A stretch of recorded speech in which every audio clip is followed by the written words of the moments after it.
নমস্কার, আমি দেবব্রত চক্রবর্তী। আপনারা শুটিং এর সময় সবকিছু দেখেছেন, সেটআপ গুলো কিভাবে হয়েছে না হয়েছে। তো আজকে যেটা আমি বলবো, এই স্টুডিওতে যেখানে আমরা সেটআপটা করেছি পাপপুণ্যের, সেই স্টুডিওটা আপনাকে দেখিয়ে দিই। আমি এখানে আমাদের অমিতদা রয়েছে। এই অমিতদা আপনার এখানে শোভার দৃশ্য রয়েছে, আর আমরা আপনাকে দেখালাম কিভাবে আমরা এইভাবে যেভাবে আর কি একটা শর্ট ফিল্মের জন্য একজন অসুস্থ পেশেন্ট শুয়ে আছেন, তার বাড়ি কেমন রয়েছে সেই দৃশ্যকলাপগুলো আমরা সাজাচ্ছি। তো আপনারা দেখেছেন। আমি আরেকজনের সাথে আলাপ করে দেবো, আমার মা সঙ্গে রয়েছে।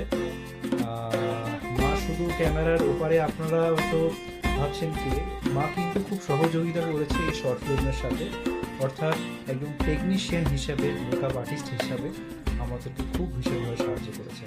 আপনারা দেখতে পাবেন আমাদের এই শর্ট ফিল্ম খুব তাড়াতাড়ি আসছে। ধন্যবাদ।